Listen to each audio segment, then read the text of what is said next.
Alabama gets a JUCO receiver, Tyler Henderson, Mississippi Gulf Coast Community College. He was a first-team JUCO All-American. 67 catches for nearly 1,300 yards and 12 touchdowns, and he runs a 4.38 40-yard dash. Bo, what you got? Yeah, on the surface, it looks like a good prospect. For those of you don't that are not familiar with the Gulf Coast down here, JUCO football in Mississippi is big.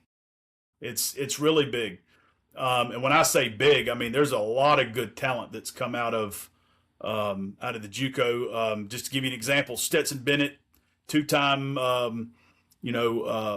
national championship winner for the Georgia Bulldogs. He went to Jones JC, which is Terrence Cody. Yeah, Terrence Cody went to JC. And He actually went to ironically enough, Mississippi Gulf Coast. the offensive coordinator at Gulf Coast coached with me at Baker, Chase Calcagney. And the quarterback from Baker, Josh Flowers, who went to Arkansas State, and no big twist of fate there, is also going to Mississippi Gulf Coast to play there. And Josh was a very highly touted guy. He originally committed to Mississippi State.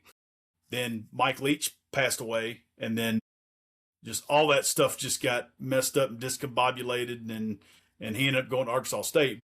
Point is, Mississippi Gulf Coast has a very good program. They're one of the more of the winning programs in the JUCO ranks in Mississippi. 1,500 yards and 12 touchdowns is nothing to sneeze at. You put a guy like that already has played college football, a guy that's a little bit older. You put him with the group we already have, and that receiver room looks pretty stout now. Yeah, and I think with the new rules and stuff, I think he does have 6 years of eligibility left. Yeah, because now you can play 2 years of JUCO, and then you still have 4 years of eligibility. And he may have more than that. Who knows? I mean, good guy. Look at TJ Finley. He's been in here for. I mean, if he just sticks around for 3 years, he plays 5 years of college football. You would have to imagine that's a pretty good bit of production. When you're talking about getting up into 22, 23 years of age at that point. And yes, that stuff does make a difference. So yeah, I think that's a good get. That's a good get for Bama, especially because he's not going to have to come in and be the guy. He can come in and be a guy that comes in and finds a role in the program somewhere. Because, I mean, you got guys like Lottie Brooks coming back.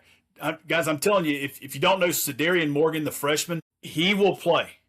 Derek Meadows, you talking about another big body, 6'5", 230-pound guy, 4.4 speed. These guys are going to be on the field. Then you can put a guy like that with that 4.3 speed, put him in the slot, move him around. Now you start to see how all this starts to fit together. And also the young man from NC State, forget his name offhand, but if you just go and look at his numbers, again, another productive player. You put all those productive players together, it's hard to cover them all. That's the point. So you may say, well, he only had 5 or 6 touchdowns at NC State. Well, yeah, I mean there was only probably one other receiver there, you consider like a real legitimate downfield kind of guy. But now, I mean, you put him on this Alabama team, and if Alabama comes out in 5 wide, who are you going to cover? Where are you going to roll the coverage to? You can't, because the second you roll coverage to somebody else is going to burn you. And so that's just what it's all about when you put a receiving core together like this. You're trying to see what job each one of them can do the best, and just get them to do it. You don't need, if you got a big 6'5", 230, 240-pound guy. Maybe he's not the fleetest of foot, but good gracious, you can get him to work the middle of the field. You get the other guys over the top. It's just putting all these pieces together.